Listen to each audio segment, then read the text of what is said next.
Halo Movie Rangers, apa kabar kalian semua?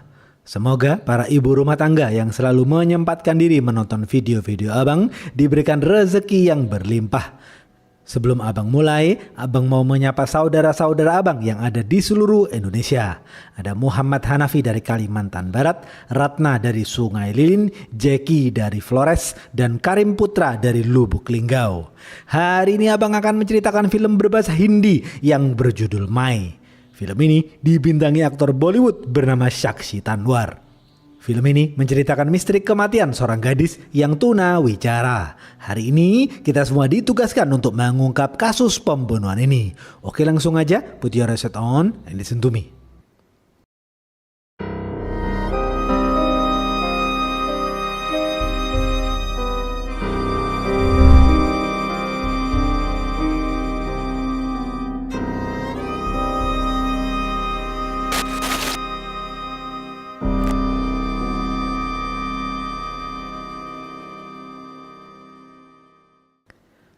Pemeran film ini antara lain, Shil adalah seorang perawat di panti jompo, Yash adalah suami Sil, Prasan adalah anak buah mafia, Faruk adalah polisi satuan khusus.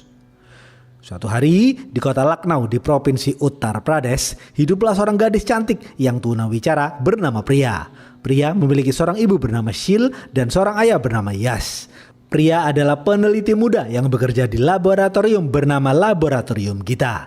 Terlihat Priya sedang melakukan stand up komedi dibantu sang ibu sebagai pengisi suara. Materi stand up komedi Priya menyinggung soal pencucian uang di bidang kesehatan milik para pejabat di kota Lucknow. Salah satu pejabat yang dimaksud adalah Jawahar. Kebetulan Jawahar juga menonton stand up Priya bersama tangan kanannya bernama Nilam.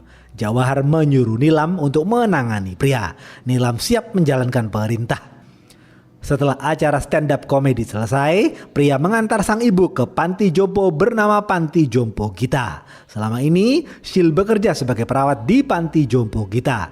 Panti Jompo Gita adalah panti jompo eksklusif yang hanya dihuni oleh orang-orang kaya. Priya mengatakan kepada sang ibu agar tidak terlalu sibuk bekerja karena Priya membutuhkan teman untuk berbicara. Shil hanya terdiam. Setelah mengantar sang ibu, Priya pergi ke hotel untuk menemui kekasihnya bernama Faruk. Faruk adalah polisi satuan khusus. Selama ini Faruk sudah menikah dengan seorang wanita bernama Inaya.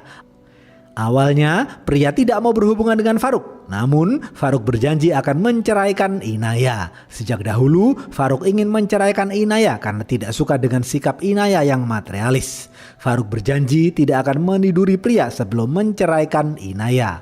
Priya patuh dan menurut saja. Besok pagi, Inaya mencoba melakukan bundir dan dilarikan ke rumah sakit. Faruk dan Priya langsung pergi ke rumah sakit. Melihat keadaan Inaya, Priya tahu diri dan mengatakan kepada Faruk, "Inaya sedang membutuhkanmu, sebaiknya aku pergi dulu." Priya pergi sembari menangis. Beberapa hari kemudian, semua orang beraktivitas seperti biasa. Pagi hari, Shil dan Yash bersiap untuk menghadiri acara ultah putra mereka bernama Archit. Acara ultah itu akan diadakan di rumah abang Yash bernama Dr. Chaudhry. Selama ini, Shil dan Yash mempunyai dua anak. Anak pertama yakni Priya yang mereka rawat sejak kecil. Sedangkan anak kedua mereka bernama Archit, mereka berikan kepada Dr. Chaudhry dan istrinya. Dr. Chaudhry dan istrinya mandul dan tidak mempunyai anak. Archit tidak tahu tentang hal itu. Shil mengatakan ia sedih melihat Archit dibesarkan orang lain. Yash memeluk dan menenangkan Shil. Di sisi lain, Priya membuat video pernyataan untuk Faruk. Video itu berupa informasi penting. Shil dan Yash selalu pergi ke rumah Dr. Chaudhry. Semua orang sibuk menyiapkan dekorasi acara ulang tahun Archit. Priya datang dengan kondisi matanya yang baru saja menangis. Shil bertanya ada apa kepada Priya. Priya tidak menjawab. Priya pergi ke kamar Archit dan mengobrol dengan Archit. Archit berkata kasar dan membuat Priya marah. Priya lalu menampar Archit dan pergi. Shil mengikuti Priya dan mempertanyakan sikap Priya yang berubah akhir-akhir ini. Sembari menangis, Priya mencoba menjelaskan semuanya kepada sang ibu. Tiba-tiba, truk dengan kecepatan tinggi datang dan menabrak Priya. Priya tewas di tempat.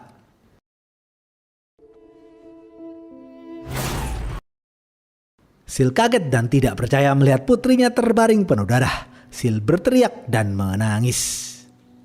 Jenazah Priya kemudian dimakamkan. Besok pagi, para tetangga membaca doa bersama di rumah Shil. Shil sangat terpukul atas kematian pria. Yas terus memandangi foto pria. Dr. Chaudhry dan istrinya meminta Shil dan Yas untuk tidak bekerja dan menenangkan diri sejenak. Namun, Shil tetap beraktivitas seperti biasa. Jika Shil diam saja, Shil justru semakin bersedih. Shil baru sadar handphone pria hilang di lokasi kecelakaan. Archit meminta maaf kepada Shil karena berkata kasar kepada pria. Shil memaklumi hal itu. Shil memeluk dan mencium pakaian mendiang pria. Pagi hari, seperti biasa, Shil pergi ke panti jompo. Rekan kerja Shil bernama Kalpana turut bersedih atas kematian pria. Shil mengecek kondisi salah satu nenek bernama Kusum. Kusum tidak lain adalah ibunda Jawahar. Terlihat Jawahar sedang mengunjungi Kusum. Kusum meminta Jawahar agar menyuruh Mohan kembali ke India karena Kusum merindukan Mohan. Mohan adalah saudara kembar Jawahar yang kini tinggal di luar negeri. Ketika Jawahar dan Kusum mengobrol, Jawahar membentak salah satu anak buahnya bernama Prasan. Kusum menasihati Jawahar untuk bersikap baik kepada Prasan. Jawahar mengatakan kepada ibundanya ia tidak dekat dengan Prasan. Jawahar juga tidak suka kepada Prasan yang suka melakukan sesuatu di luar batas. Kemudian Shil memeriksa nenek yang lain. Prasan menghampiri Shil dan mengucapkan bela sungkawa atas kematian pria. Selama ini, Shil dan Prasan saling mengenal. Dahulu, Prasan adalah tetangga Shil yang pengangguran. Shil sering mencarikan pekerjaan untuk Prasan. Prasan merasa berhutang budi kepada Shil. Siang hari, Shil pergi ke pengadilan terkait tabrakan yang menimpa pria. Supir truk yang menabrak pria bernama Madan dinyatakan bersalah dan dipenjara. Seusai persidangan, Faruk mengucapkan turut berduka atas kematian pria. Faruk lalu pergi meninggalkan Shil. Shil tidak kenal dengan Faruk. Ketika Shil berusaha menghampiri Faruk, Madan meminta maaf dan mengatakan ia tidak ingin melakukan semua ini. Kalimat Madan itu membuat Shil bingung. Shil merasa ada kejanggalan pada kematian putrinya. Shil akan mencari tahu tentang hal itu. Investigasi dimulai. Shil melihat Faruk masuk ke dalam bus yang membawa Madan. Shil baru sadar Faruk adalah polisi satuan khusus. Shil mengikuti bus itu dari belakang. Shil mencoba menemui Madan di penjara, namun sipir penjara melarang. Di penjara, Shil mendapatkan alamat rumah Madan. Shil langsung pergi ke rumah Madan.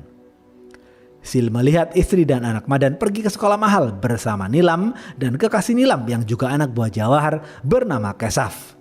Shil tidak kenal dengan Nilam dan Kesaf.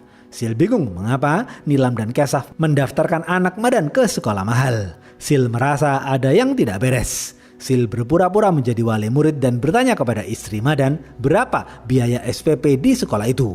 Namun istri Madan tidak menjawab. Shil mencari informasi tentang sekolah itu. Shil melihat di brosur sekolah itu ada foto Jawahar. Shil baru tahu Jawahar adalah ketua yayasan di sekolah itu. Shil merasa Jawahar adalah mafia di kota Lucknow.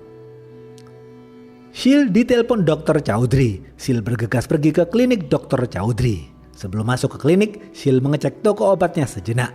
Selama ini, Shil dan Yas mempunyai toko obat di pinggir jalan. Setelah mengecek tokonya, Shil masuk ke klinik Dr. Chaudhry. Mereka membicarakan pekerjaan. Setelah itu, Shil pergi ke rumah Jawahar. Di sana, Shil mengobrol dengan Prasan. Sembari menunggu Jawahar di lobi, Shil melihat Nilam, Kesaf dan anak buah Jawahar yang lain bernama Ragu. Shil melihat Nilam bersikap seperti bos. Shil ketakutan dan mengurungkan niatnya untuk bertemu Jawahar. Shil lalu kembali pulang. Anak buah Faruk terus memantau rumah Jawahar. Jawahar diduga terlibat dalam kasus pencucian uang di bidang kesehatan di kota Lucknow. Malam hari, Shil mengobrol dengan Yas. Shil mengatakan pria tidak mati karena kecelakaan. Pria mati karena dibunuh. Shil merasa Jawahar ada dalangnya. Yas menasihati Shil agar tidak berpikir yang aneh-aneh. Shil kesal kepada Yas yang tidak mendukung dirinya. Shil pergi ke kamar pria dan melihat sepatu pria yang berwarna merah. Shil merindukan pria. Mulai sekarang, Shil akan memakai sepatu itu. Tengah malam, setelah Yas tertidur lelap, Shil diam-diam pergi ke panti. Shil berencana menjebak Jawahar. Shil menelpon Jawahar dari panti dan memberitahu kesehatan Kusum tiba-tiba memburuk. Jawahar langsung pergi ke panti diantar supirnya. Setibanya di panti, Jawahar melihat Kusum baik-baik saja. Jawahar kesal kepada Shil yang membuang-buang waktunya. Tanpa basa-basi, Sil bertanya kepada Jawahar siapa yang membunuh putrinya dan mengapa pria dibunuh. Jawahar baru tahu pria adalah putri Sil. Jawahar menjawab, sebaiknya Sil tidak usah mencari tahu. Sil marah dan langsung menyuntikkan obat penenang ke lengan Jawahar. Jawahar jatuh pingsan. Sil membawa Jawahar ke ruang perawatan. Tangan dan kaki Jawahar diikat. Sil bertanya lagi mengapa Jawahar membunuh putrinya. Jawahar mengatakan ia mempunyai penyakit jantung. Seharusnya Sil tidak menyuntikkan obat penenang. Tiba-tiba Jawahar lemas tak berdaya. Sil tidak tahu kalau Jawahar mempunyai penyakit jantung. Sil panik dan bingung harus bagaimana. Sembari kesakitan, Jawahar mengatakan dengan terbata-bata ia memberi uang kepada pria untuk menyelamatkan pria. Sil tidak paham apa maksud omongan Jawahar. Sil mencoba memberi kejut listrik ke dada Jawahar. Namun apa daya, semua itu sudah terlambat. Jawahar menghembuskan nafas terakhir. Sil semakin ketakutan. Sil duduk dan berpikir sejenak. Subuh hari, Sil bertekad akan membawa mayat Jawahar keluar panti jompo. Sil membereskan semua barang pribadi Jawahar ke dalam kresek. Sil membawa Jawahar turun menggunakan kereta laundry. Sil mendorong kereta itu ke mobil ambulan milik panti. Sil melihat supir Jawahar tertidur di mobil Jawahar. Sil bergerak lebih cepat. Sil membuang barang pribadi Jawahar ke dalam tong sampah. Sementara itu, Prasan dan temannya bernama Shankar menunggu Jawahar di luar rumah Jawahar. Karena terlalu lama, Prasan mencoba mengecek Jawahar di dalam kamarnya. Ternyata Jawahar tidak ada di kamarnya. Ragu juga memberitahu Prasan, handphone Jawahar tidak bisa dihubungi. Mereka berdua lalu menelpon supir Jawahar. Sil memasukkan mayat Jawahar ke mobil ambulan. Setelah itu, Sil langsung pergi keluar panti. Yas menelpon Sil namun tidak diangkat. Supir Jawahar memberitahu Jawahar ada di panti. Prasan, Shankar, dan Ragu langsung pergi ke panti. Namun mereka tidak menemukan Jawahar. Prasan berinisiatif mengecek rekaman CCTV di panti. Prasan melihat Sil membawa mayat Jawahar menggunakan kereta laundry. Prasan mengirim rekaman CCTV itu ke nomor handphone Sil. Prasan lalu menghapus rekaman CCTV itu. Mereka berdua kemudian bertemu di tempat sepi. Sil menceritakan semuanya kepada Prasan dan Shankar. Sil mengatakan ia tidak berniat membunuh Jawahar. Sil hanya ingin tahu siapa yang membunuh putrinya. Prasan kasihan kepada Sil. Karena berhutang budi, Prasan akan membantu Sil. Prasan menyuruh Sil kembali pulang. Biar Prasan dan Shankar yang akan mengurus mayat Jawahar. Sil berterima kasih kepada Prasan. Mereka bertiga sepakat untuk merahasiakan hal ini.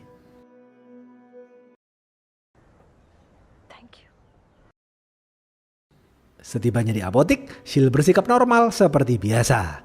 Yas kesal kepada Sil karena Sil tidak pulang semalaman. Sementara itu, Prasan memberitahu Nilam mengenai lokasi mayat Jawahar yang ditemukan di lahan konstruksi.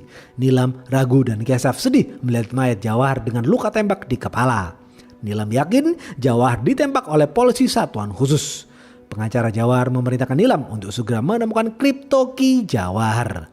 Kriptoki itu adalah kunci tempat Jawahar menyimpan hasil pencucian uangnya. Nilam menyuruh anak buahnya untuk mencari kriptoki Jawahar. Mereka semua langsung melakukan pencarian. Prasan dan Shankar berpura-pura marah dan menginterogasi semua orang di panti jompo kita. Prasan kemudian bertanya kepada Sil di mana kriptoki Jawahar. Sil menjawab tidak tahu. Setelah itu, Nilam, Ragu, dan Kesa bertanya kepada Sil, apakah Jawahar datang ketika Sil masih di panti? Sil berbohong dan menjawab, tadi malam Sil tidak ke panti. Dalam kemudian, Faruk datang ke panti. Nilam tidak suka melihat kedatangan Faruk. Nilam pergi meninggalkan panti. Sil melihat Nilam mempunyai penyakit asma. Polisi satuan khusus ikut melakukan investigasi atas kematian Jawahar. Faruk menghampiri Sil dan mengobrol. Mereka berdua berkenalan satu sama lain.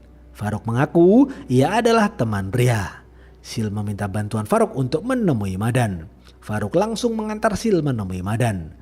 Setibanya di penjara, Sil bertanya kepada Madan siapa yang menyuruh Madan membunuh pria. Madan tidak mau menjawab. Madan meminta maaf kepada Sil. Sil kesal melihat sikap Madan. Sil berasumsi Jawahar adalah dalang dari pembunuhan pria. Sil lalu kembali pulang. Sore hari, Sil menjemput Archit di sekolah. Selama ini, Sil menjemput Archit selama 1 kali dalam seminggu. Archit mengatakan pria sering mengajaknya makan kue di pinggir sungai. Sil lalu mengajak Archit ke pinggir sungai. Ketika memesan kue, Archit memberitahu rasa nanas adalah rasa favorit pria. Sil langsung memakan kue rasa nanas itu. Seketika itu, Sil merindukan pria. Di markas polisi satuan khusus, Faruk menjelaskan tentang skema pencucian uang yang dilakukan Jawahar kepada Kapolda. Kapolda memerintahkan Faruk untuk menghancurkan sindikat pencucian uang Jawahar. Faruk siap menjalankan perintah. Malam hari, Nilam dan anak buahnya menyiksa supir Jawahar karena tidak becus menjaga Jawahar. Setelah itu, Nilam dan Kesaf pulang ke rumah Nilam.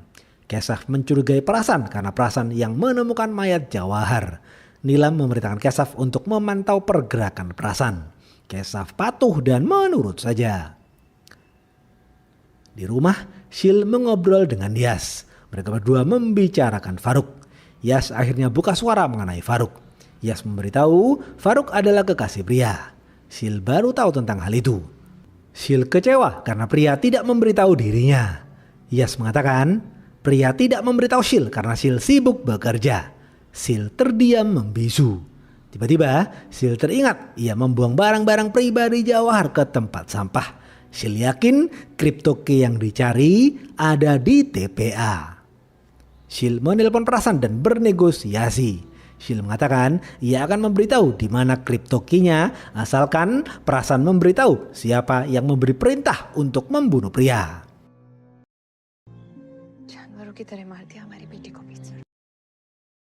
Prasan menjawab tidak tahu.